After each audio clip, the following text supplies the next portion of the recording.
Hello बच्चों, कैसे हो तुम सब। I think you all are well fit fine healthy and strong. आज हम तुम लोगों को CBSE class 10 mathematics standard sample paper 2022-23 section C, जिसमें क्वेश्चन नंबर 26 से 30 तक है, इसको एक्सप्लेन करूंगा। तो इसमें जो पहला क्वेश्चन है उसे देखो। पहला क्वेश्चन में क्या है? Given that root 3 is irrational, prove that root 3 irrational है, तब तुमको प्रूफ करना है कि 5 + 2 root 3 is irrational। 5 + 2 root 3 को irrational प्रूफ करना है। तो let 5 + 2 root 3, इसमें लिख लो let 5 + 2 root 3 be rational। इसको मैं रेशनल मान लेता हूं, such that 5 + 2 root 3 is equal to a by b, where a and b are integers, where a and b are integers। तो 5 राइट साइड को ले आइए, तो 2 root 3 is equal to a by b minus 5। this is equal to a minus 5b। इससे तुमको मिल जाएगा √3 is equal to divided by b। √3 is equal to a minus 5b divided by 2b। Here RHS is rational। RHS rational है क्योंकि a minus product of rational is rational, 5b rational और यहाँ 2b rational and ratio of 2 rational is rational, इसलिए RHS rational होगा। But you are finding LHS is irrational because √3 is irrational already given। LHS is irrational, LHS irrational है। This is the contradiction, this is the contradiction। ये contradiction है, विरोध कर रहा है। and hence 5 + 2 root 3 is irrational। अब हम देखेंगे नेक्स्ट क्वेश्चन को। नेक्स्ट क्वेश्चन देखिए, नेक्स्ट क्वेश्चन में क्या है? If the zeros of polynomial this are double in value to zeros of polynomial 2x² - 5x - 3, then find the value of p and q। let the zeros of, इसमें लिख देंगे, इसमें let the zeros of, ये जो दूसरा वाला equation है 2x² - 5x 2x² - 5x - 3 is alpha and beta। इसके जीरोज को अल्फा और बीटा मान लेते हैं। Then sum of roots alpha plus beta. Alpha plus beta क्या हो जाएगा? -b by a, यानी माइनस b है यहाँ -5, तो minus into -5 5/2 and product of roots alpha into beta, ये होता है c/a, यानी -3/2। ये होगा c/a, यानी -3/2।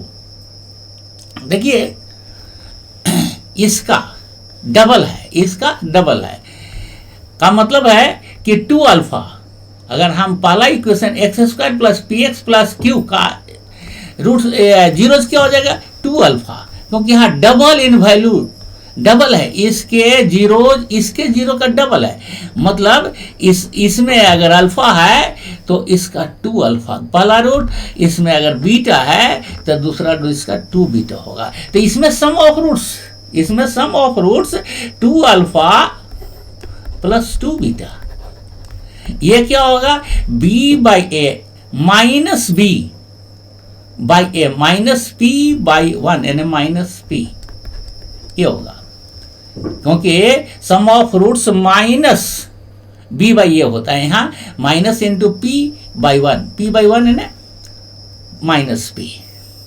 इससे हमें मिल रहा है 2 common alpha plus beta, 2 common हुआ alpha plus beta is equal to minus P, मतलब alpha plus beta is equal to minus P divided by 2, alpha plus beta minus P divided by 2। अगर हम product of roots देखें तो 2 alpha into 2 beta is equal to C by A होता है, यानी Q by 1 यानी Q. इससे हमें मिल रहा है 4 अल्फा बीटा, ये हुआ क्यू।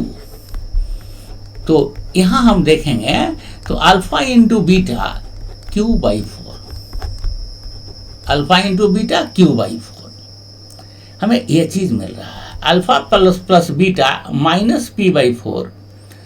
लेकिन देखिए अल्फा प्लस बीटा यहाँ 5/2 है, यहाँ पर 5/2 है, तो alpha plus beta p/2, alpha plus beta यहाँ है p/2 और यहाँ है अल्फा प्लस बीटा 5/2, ये p/2 और ये 5/2 इक्वल हो जाएगा, मतलब माइनस p/2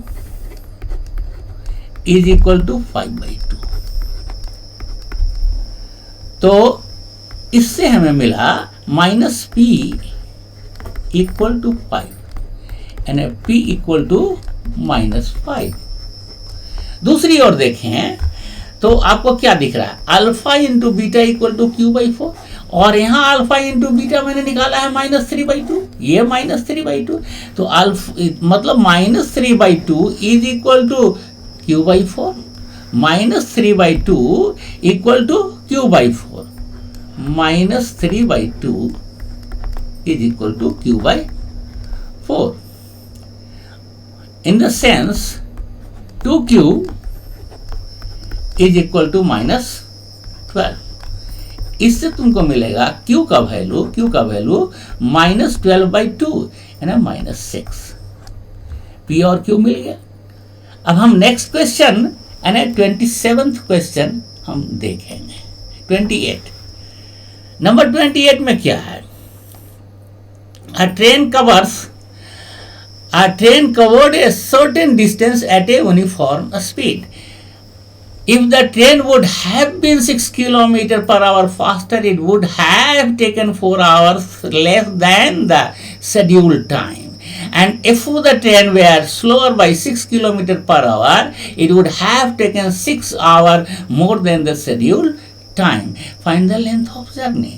तो इसमें हम क्या मानते हैं, लेट यूनिफॉर्म स्पीड को मान लेते हैं, uniform speed is equal to x km/h and schedule time, ये शेड्यूल टाइम जो है, इस शेड्यूल टाइम को हम y आवर मान लेते हैं। तो क्या होगा, लेंथ ऑफ जर्नी xy हो जाएगा, अब हम आप लोगों को दिखाते हैं xy लेंथ ऑफ जर्नी तो वही रहेगा, सेम रहेगा, चाहे ट्रेन को आप फास्ट कर दीजिए या स्लो कर दीजिए। जब आप फास्ट कर रहे हो तो यूनिफॉर्म स्पीड, ये जो स्पीड है वो बढ़ जाएगा, x + 6 km/h फास्टर, माने x + 6, और जैसे ही स्पीड को आप बढ़ा देंगे तो टाइम कम लगेगा, यानी 4 आवर्स, यहाँ 4 hours less than the schedule time. Schedule time y है, तो अब क्या टाइम लगेगा, y माइनस 4 आवर।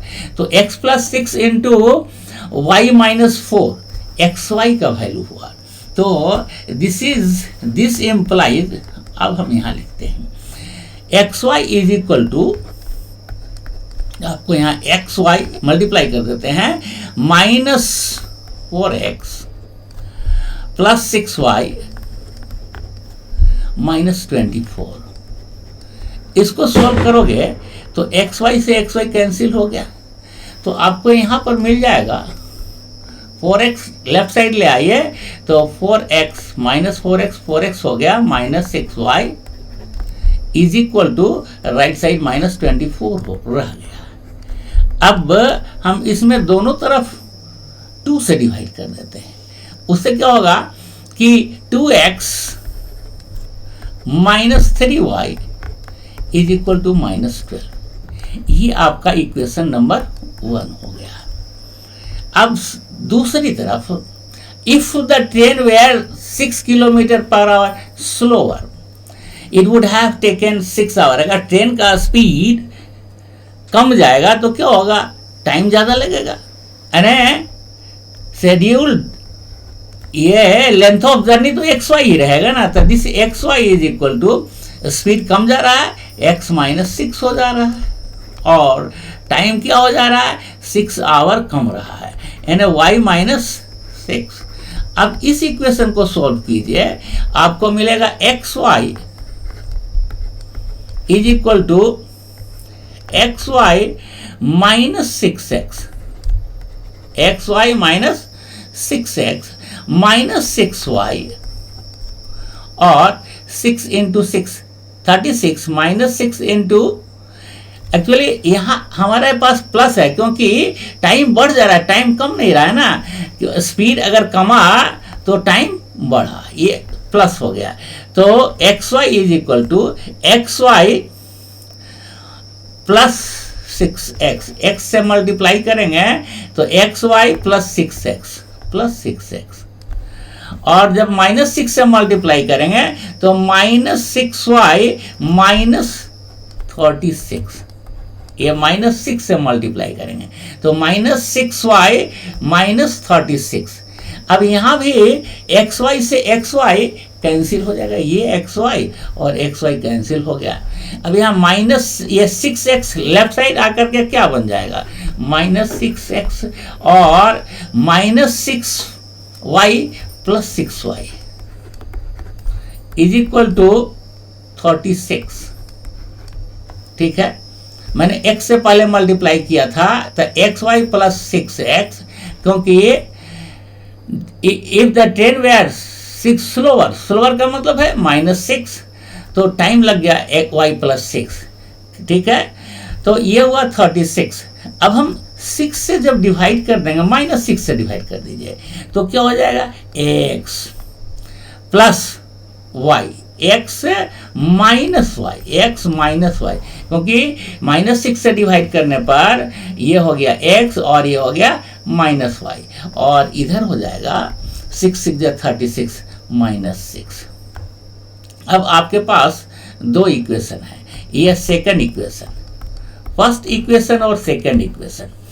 अगर आप फर्स्ट इक्वेशन में 2 मल्टीप्लाई कर दो, क्योंकि फर्स्ट इक्वेशन ऑलरेडी आपके पास 2x है, लीजिए 2x है, minus 3y is equal to minus 12। Second equation में 2 मल्टीप्लाई कर दो तो ये हो जाएगा 2x minus 2y is equal to, ये 2 मल्टीप्लाई करने से माइनस 12।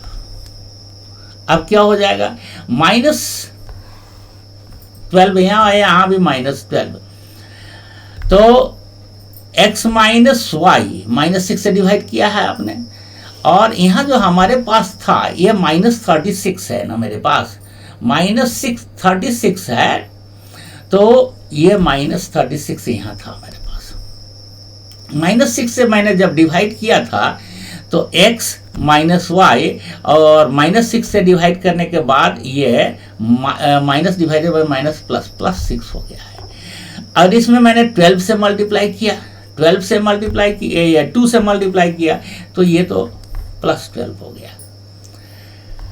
ये 6 2 12 प्लस 12 हो गया। अब जब हम सब्ट्रैक्ट करेंगे तो ये माइनस और ये प्लस और ये माइनस, आपके पास x कैंसिल हो जाता है और -3y plus 2y and -y is equal to -24। इसका मीनिंग क्या है कि y इज इक्वल टू 24। अब इस y का वैल्यू आप फर्स्ट या सेकंड इक्वेशन में रख दो, तो x माइनस y का वैल्यू 24 रख दिए सेकंड इक्वेशन में। अगर आप रख दे रहे हैं इस सेकंड इक्वेशन में तो x minus 24 is equal to 6। तो x इज इक्वल टू क्या हो जाएगा, 6 प्लस 24 30। तो length of journey, length of journey आपको निकालना है। लेंथ ऑफ जर्नी हमने निकाला है xy equal to xy। x का वैल्यू 30 और y का वैल्यू 24। 720 किलोमीटर, ये 720 किलोमीटर आ रहा है लेंथ ऑफ जर्नी। अब नेक्स्ट क्वेश्चन है, यानी 29 नंबर के पहले 28 का ऑप्शन भी दिया हुआ है, और है, ये और है दिया हुआ। तो इस क्वेश्चन को अभी हम समझते हैं। इस क्वेश्चन में क्या लिखा है देखिए, Anuj had some chocolates and divided them into 2 lots A and B. He sold the first lot at the rate of 2 for 3 chocolates and the second lot at the rate of ₹1 per chocolate. ये देखिए, and got a total of ₹400. If he had sold the first lot at the rate of ₹1 per chocolate and the second lot at the rate of ₹4 for 5 chocolates, his total collection would have been ₹460. Find the total number of chocolates he had. तो इसमें हम मान लेते हैं, suppose करो कि lot A has, lot ए, यहाँ पर लॉट ए है, lot A has X chocolate and lot B has Y chocolate. Let lot A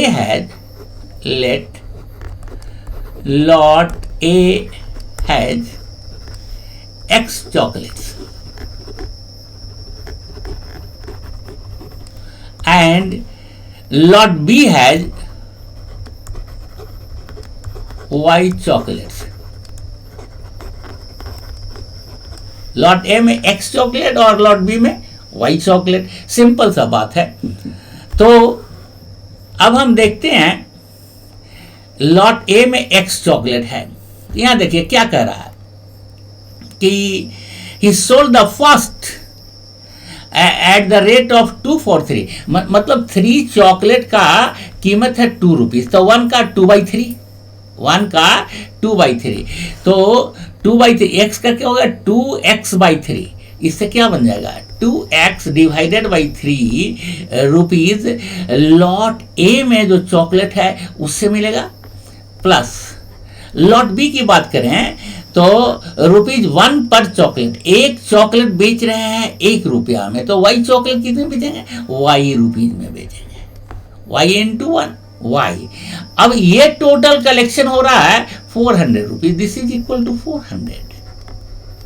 अब इसको थोड़ा सा सोल्व कर लो तो तुम्हें मिल जाएगा 2x plus 3y is equal to 400 into 3 1200। ये आपको 1200 मिल गया।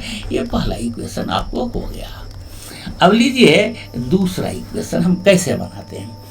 दूसरा इक्वेशन है, इफ ही हैड सोल्ड, अगर उस बेचा रहता लॉट ए को ₹1 ईच के रेट में, मतलब एक चॉकलेट ₹1 में बेचता तो एक्स चॉकलेट कितना बिकता, ₹1 में बिकता। एक्स चॉकलेट कितना में, ₹1 में। और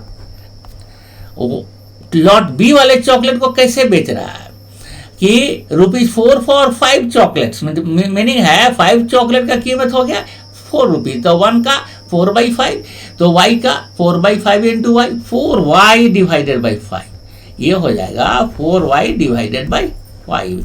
और यहाँ से टोटल कलेक्शन हो रहा है ₹460, 460, ये कलेक्शन है 460।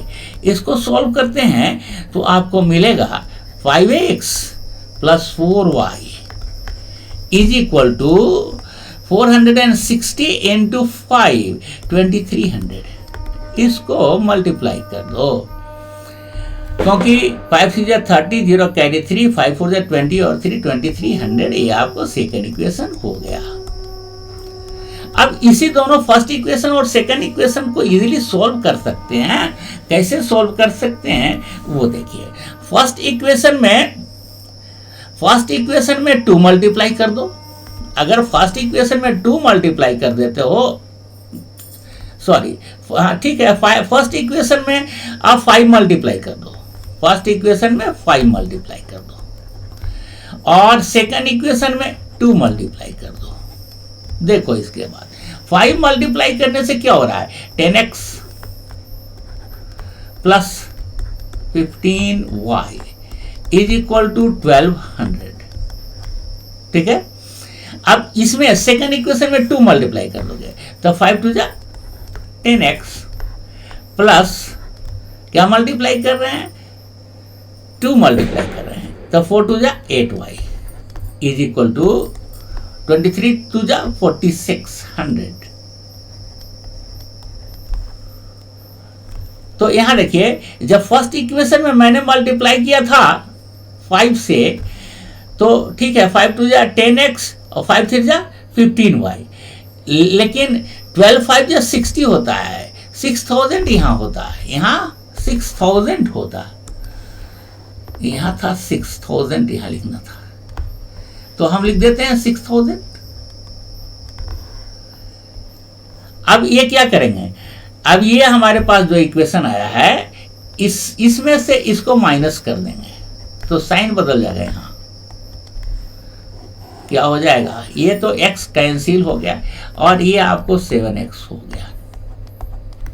ये 7x नहीं बेटा, ये y है, ये है y, तो इसको y बना दीजिए क्योंकि x तो कैंसिल हो गया ना, इसको y बना देते हैं। 7y इज इक्वल टू 0 0 और 10 माइनस 6 4 और यहाँ 1, तो y का वैल्यू 1400 माइनस 7 200 मिल गया।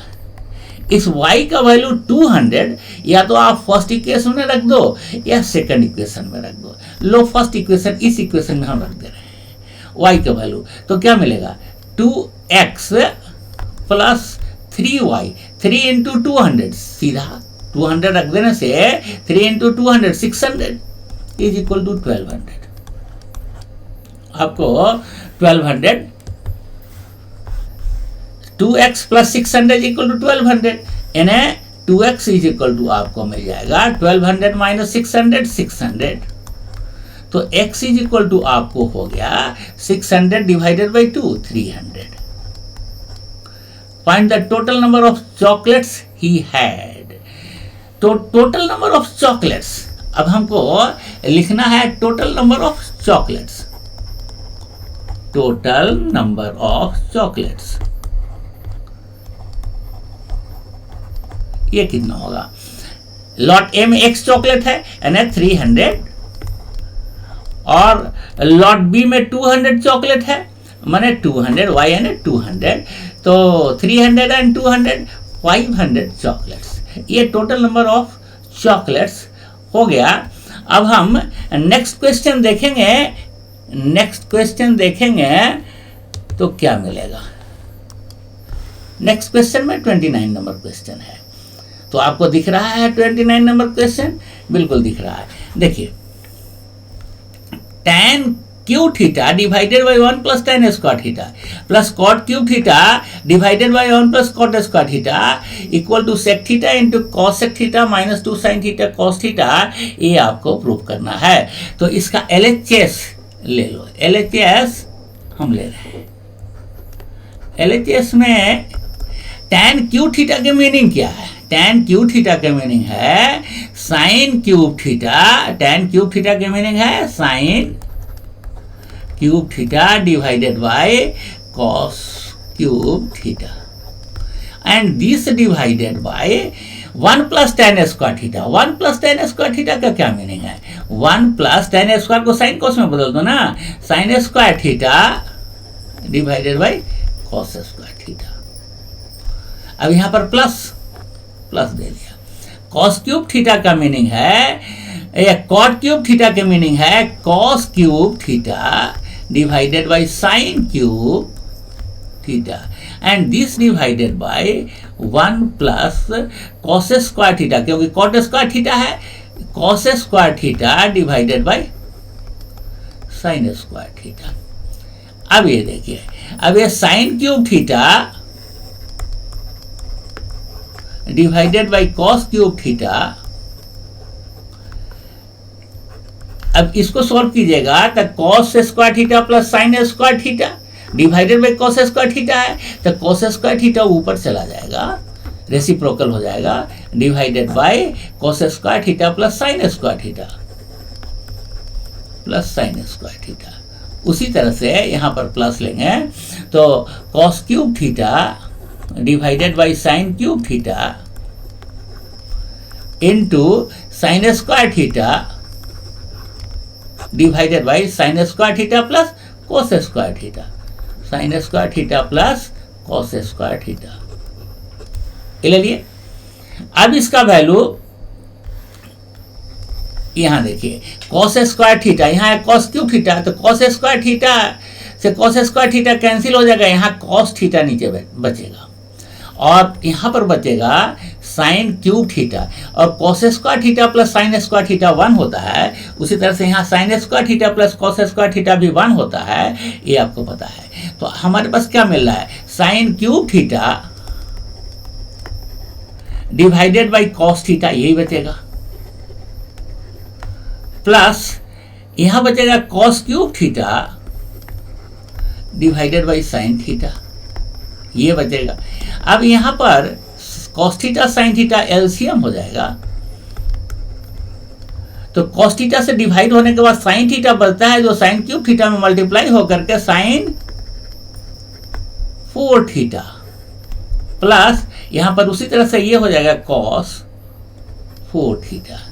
sin 4 theta can be written sin square theta का whole square plus cos square theta का whole square divided by sin theta cos theta, divided by sin theta cos theta.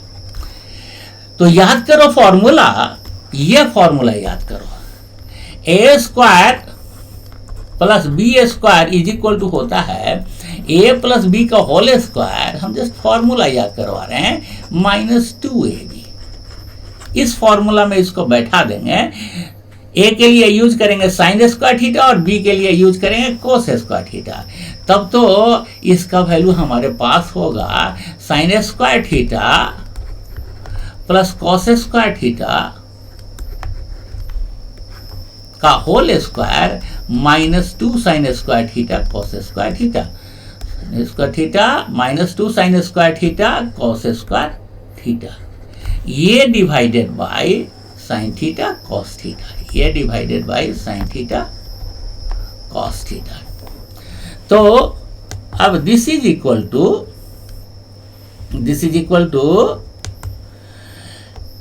ये देखिए sin square theta plus cos square theta, तो 1 minus 2 sin square theta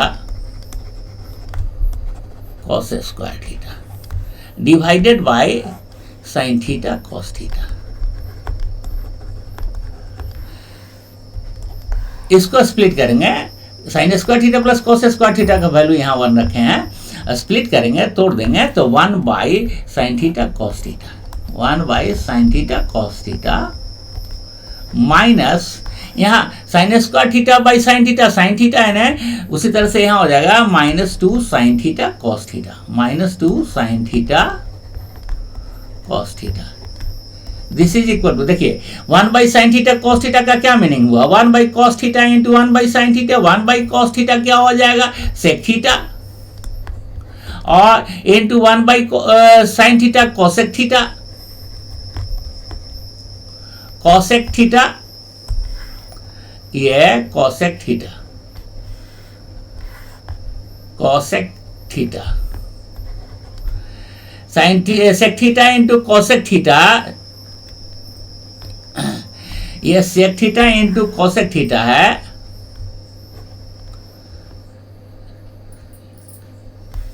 sec theta into cosec theta minus 2 sine sec theta into cosec theta minus 2 sine theta cos theta, 2 sine theta cos theta. देखिए RHS आपका यही है, sec theta into cosec theta minus 2 sine theta cos theta, यही है आपका RHS है। This is equal to RHS, आपका हो गया प्रूफ। अब नेक्स्ट क्वेश्चन, ये 30th क्वेश्चन को आप देखो। Prove that parallelogram circumscribing a circle, आपका मान लो कि एबीसीडी पैरेललोग्राम है, circumscribing a circle is a rhombus, तो इसके अंदर एक सर्कल है जो सभी साइड को टच कर रहा है, पी क्यू आर एस पर, सभी साइड को टच कर रहा है पी क्यू आर एस पर। तो तुमको यह प्रूव करना है कि एबीसीडी रोम्बस है। तो देखो पॉइंट ए एक्सटर्नल पॉइंट है और ए बी टेंजेंट है, तब ए पॉइंट को जब हम कंसीडर करेंगे तो A P equal to A S हो जाएगा, A P equal to A S हो जाएगा। क्यों हो जाएगा A P equal to A S? क्योंकि tangents from external point are equal, tangents from external point are equal, A P equal to A S, इसको लिख देंगे, लिख सकते हैं because tangents from external point are equal, इसलिए A P equal to A S. अब B point को हम जब कंसीडर करेंगे तो B P is equal to B Q, B P equal to B Q. अब हम सी पॉइंट को कंसीडर करेंगे तो सी आर, ये C R equal to D R. एक मिनट, ये सी आर, अब जब सी पॉइंट को कंसीडर करते हैं तो आपके पास हो रहा है क्या, ये सी पॉइंट को कंसीडर करने के बाद हम लिखेंगे C R is equal to C Q, C R equal to C Q. B point से कंसीडर किए थे तो B P equal to B Q, C point से लेंगे तो C R equal to C Q. अब हम डी पॉइंट एक्सटर्नल पॉइंट है उससे टेंजेंट, तो इसमें क्या होगा कि डी आर, इसमें होगा D R is equal to D S. ये चार इक्वेशन हुआ, फर्स्ट सेकेंड थर्ड फोर्थ, ये चारों को जोड़ दो, जोड़ देने से क्या होगा AP प्लस बीपी, देखो AP, यहाँ AP और BP, ध्यान से देखो, ये AP और BP ऐड होकर क्या बन जाएगा AB बन जाएगा। यहाँ देखिए AP और BP ऐड होकर क्या बन जाएगा AB बन जाएगा। यही हमने लिख दिया है AP प्लस BP के लिए AB। अब दूसरी तरफ क्या देखते हैं, CR प्लस DR, यहाँ देखिए ये CR और ये DR ऐड हो गया, ये CR और ये डी आर ऐड होकर क्या बन जाएगा डीसी बन जाएगा। ये हमें लिख देना होगा प्लस डीसी। अब राइट साइड देखिए, राइट साइड में क्या दिखेगा आपको कि ए एस, यहां देखिए ए एस, आपको मैं दिखा रहा हूं, ये हुआ ए एस और यहां है डी एस, ये वाला ए एस और ये वाला डी एस, ये दोनों ऐड हो जाएगा, ए एस और डी एस ऐड होकर क्या बन जाएगा एडी बन जाएगा। तो मैंने लिख दिया एडी, एडो क्या बन जाएगा एडी प्लस, अब क्या बच गया बी क्यू, यहां देखिए बी क्यू यहाँ है, बी क्यू और सी क्यू, बी क्यू और सी क्यू, ये सी क्यू ये बी क्यू, ये दोनों ऐड हो क्या बन जाएगा बी सी बन जाएगा। तो मैं लिख देता हूं बी सी। अब ध्यान देकर के देखिए ए बी और डी सी इक्वल है, यानी हम डी सी के जगह पर ए बी लिख सकते हैं, क्योंकि opposite sides of parallelogram are equal. तो A B plus D C के लिए क्या लिख देंगे, ए बी, और यहां ए डी को ए डी ही लिखेंगे, और बी सी के लिए लिख देंगे ए डी, क्योंकि B C is equal to A D, A D. अब ब्रैकेट में चाहो तो लिख सकते हो, since A B is equal to D C and A B equal to D C and A D equal to B C, A D equal to B C, इसीलिए, simply नहीं, इसीलिए। अब आप देखो A B plus A B, 2ab equal to 2ad, equal to 2ad, 2ab plus 2ad, meaning क्या हुआ, this implies A B is equal to A D, therefore hence parallelogram has equal adjacent side equal, adjacent sides equal, और parallelogram का adjacent side equal होता है तो उसको rhombus कहते हैं, है ना। पैरेललोग्राम का adjacent side A B equal to A D मैंने प्रूव कर दिया, और पैरेललोग्राम का एडजेसेंट साइड इक्वल होने का मतलब है कि all the sides are equal, because opposite sides are equal. इसलिए simply parallelogram has adjacent side equal, so A B C D is a rhombus. So A B C D, parallelogram A B C D क्या है, is rhombus, ये rhombus है। ये proof हो गया, यही तो प्रूफ करना था ना। अब हम नेक्स्ट क्वेश्चन अभी देखते हैं। नेक्स्ट क्वेश्चन हमें देखना है, ये नेक्स्ट क्वेश्चन। नेक्स्ट क्वेश्चन में क्या है, इसको ध्यान से देखें। देखिए X Y and X test Y test, देखिए एक्स वाई, ये एक्स वाई और X dashed Y dashed are two parallel tangents to a circle with center O, a center O, and another tangents AB with point of contact C, दूसरा tangent है AB, इसका point of contact यहाँ C है, intersecting XY at A, XY को A point पर काट रहा है, and X dash Y dash at B, X dash Y dash को बी पॉइंट पर यहाँ पर काट रहा है। What is the measure of angle A O B, मतलब ये एंगल निकालना है, यहाँ पर का ये एंगल आपको निकालना है। तो उसके लिए एक कंस्ट्रक्शन कर दो, ज्वाइन ओ सी, ओ सी को ज्वाइन कर दो, ज्वाइन ओ सी, लीजिए हम ओ सी को ज्वाइन कर दे रहे हैं, ये ओ सी को ज्वाइन कर दिया। कि और लिख भी देना है कि कंस्ट्रक्शन में कर दो कि ज्वाइन ओ सी, ओ सी को ज्वाइन कर दो। अब इसके बाद देखो ये जो ट्रायंगल है ओ पी ए और O C A, in triangle O P A, in triangle O P A and triangle O C A, इसको हम कॉन्ग्रुएंट प्रूफ कर देंगे। कैसे प्रूफ कर देंगे, क्योंकि A P equal to A C, A P equal to A C, tangents from external point are equal, reason दे सकते हैं। एंड देखिए ओ ए इक्वल टू ओ ए, ये कॉमन है, ओ ए इस ट्रायंगल में भी है, इस ट्रायंगल में है, कॉमन आप मेंशन कर दो, ओ ए equal to O C, O A.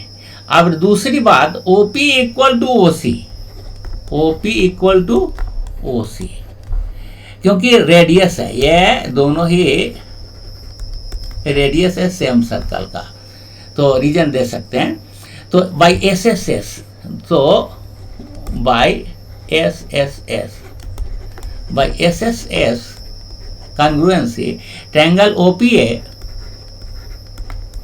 Congruent triangle O C A, ये ट्रायंगल और ये ट्रायंगल कॉन्ग्रुएंट हुआ, इसका मतलब है कि इसको हम, ये एंगल 1 है और ये 2, यहाँ 3 एंगल है और ये 4 है। इसका मतलब है ये हम PAO लिख सकते हैं, OAC लिख सकते हैं, या simply angle 1 equal to angle 2 CPCT से, angle 1 is equal to angle 2 ये CPCT से। सिमिलरली इसी तरह से हम निकाल सकते हैं, यहाँ पर इसको और इसको कन्वर्ट करके हम दिखा सकते हैं कि similarly angle 3 is equal to angle 4। यहाँ पर मैंने angle 1 is equal to angle 2 लिखना था, एंगल 2, ये हमको एंगल 2 लिखना है, ठीक है। एंगल 1 और एंगल 2 इक्वल हो जाएगा, यहाँ पर एंगल 3 और एंगल 4 इक्वल हो जाएगा। अब यहाँ गौर से देखें तो ये पैरेलल है, ये XY और X dash Y dash parallel है और AB ट्रांसवर्सल है, तो angle PAB, since angle PAB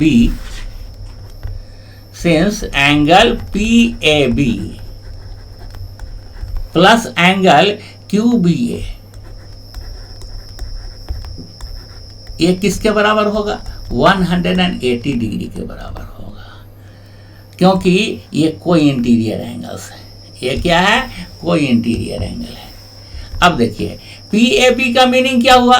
PAB का मीनिंग है एंगल 1 प्लस एंगल 2, और यहाँ ये QBA का मीनिंग है angle 3 plus angle 4, angle 3 plus angle 4 equal to 180 degree, ये इक्वल टू 180 डिग्री, ठीक है। एंगल 1 को एंगल 2 कह देंगे, क्योंकि यहाँ पर हमने प्रूफ किया है angle 1 is equal to angle 2, तो एंगल 1 के प्लेस में हम क्या लिख देंगे? एंगल 2, और ये एंगल 2 है ही। उसी तरह से यहाँ पर देखिए angle 3 is equal to angle 4 है, तो 3 के लिए हम एंगल 4 लिख देंगे, 3 के लिए हम क्या लिख देंगे? एंगल 4, तो एंगल 4 प्लस एंगल 4 180 डिग्री। तो क्या हमको यहाँ पर मिल गया? 2 angle 2 plus 2 angle 4 is equal to 180 degree. अब हम यहाँ पर लिखते हैं देयरफॉर, अब यहाँ के बाद यहाँ पर लिखेंगे देयरफॉर, 2 कॉमन ले लेंगे, तो angle 2 plus angle 4, angle 2 plus angle 4 is equal to 180 degree. This implies angle 2 plus angle 4 is equal to divided by 2 and 90 degree. अब आप देखो from triangle OAB, from triangle OAB triangle से आपको क्या दिख रहा है? ये देखिए यहाँ पर है एंगल 2, यहाँ है 4 और यहाँ है angle AOB। Angle 2 plus angle 4 plus angle AOB, angle sum property से इसको लिखेंगे 180 डिग्री। एंगल 2 प्लस एंगल 4, ये मैंने निकाला है यहाँ पर 90 डिग्री, यहाँ पर निकाला है 90 डिग्री, लीजिए 90 डिग्री लिख दिया, plus angle AOB equal to 180 degree. इससे आपको मिल गया angle AOB equal to 180 minus 90 degree. इसी का वैल्यू निकालना था, angle AOB equal to 90 degree का वैल्यू निकालना था। अब हम नेक्स्ट क्वेश्चन देखते हैं। नेक्स्ट क्वेश्चन में क्या है हमारे पास? 2 coins are toss simultaneously, 2 coins है, एक साथ फेंक रहे हैं, है ना। सपोज करो एक साथ फेंकने में सपोज करो कि दोनों ही हेड आ गया, या तो दोनों ही हेड आ गया या दोनों ही टेल लीजिए, या ऐसा हो सकता है कि हेड आता है तो दूसरा वाला का टेल आ गया। अगर इसका टेल आ गया पहला का, तो दूसरा का हेड आ गया, तो टोटल आउटकम तो ये 4 होगा, लेकिन at least one head, at least one head के लिए क्या तुम लिख सकते हो? वन हेड, हेड जिसमें है, इसमें हेड है, इसमें हेड है, इसमें हेड है। कहाँ कहाँ हेड है? इसमें हेड है, इसमें हेड है और इसमें हेड है ना। थ्री आउटकम्स में, तीन आउटकम्स में हेड है, मतलब थ्री फेवरेबल आउटकम 3 हो गया और टोटल आउटकम 4, मतलब एटलीस्ट वन हेड के लिए क्या प्रोबेबिलिटी हो गया? 3/4। ये प्रोबेबिलिटी ऑफ द इवेंट हो गया। प्रोबेबिलिटी ऑफ द इवेंट आपको 3/4 मिल गया। 3/4 इसमें जो at most one tail, at most ज्यादा, अधिक से अधिक वन टेल होना चाहिए, एट मोस्ट वन टेल। देखिए इसमें वन टेल तो है ही, इसमें भी वन टेल है, इसमें भी वन टेल है, मतलब इसमें प्रोबेबिलिटी ऑफ द इवेंट जो होगा सेकंड केस में, प्रोबेबिलिटी ऑफ द इवेंट, इसमें भी 3 फेवरेबल आउटकम हुआ और टोटल आउटकम 4, 3/4। देखिए अ हेड आ टेल, एक हेड एक टेल, एक हेड एक टेल, ये तो सिचुएशन सिर्फ यहाँ है, इसमें है एक हेड और एक टेल, इसमें भी एक हेड और एक टेल है, लेकिन इसमें तो दोनों ही टेल है, इसमें तो दोनों ही हेड है, तो फेवरेबल आउटकम कौन कौन हुआ? ये हुआ और ये हुआ, 2 हुआ। मतलब इसमें थर्ड केस के लिए प्रोबेबिलिटी ऑफ द इवेंट क्या होगा? 2 out of total outcome, 2 is favorable outcome and total outcome is 4. It means 1/2 is the probability of the event. तो आपको समझ में आ रहा है? I think so. And if you are watching my video first time, you are supposed to subscribe and share it. Maximum share करो and I hope you must like it. That's all for this video.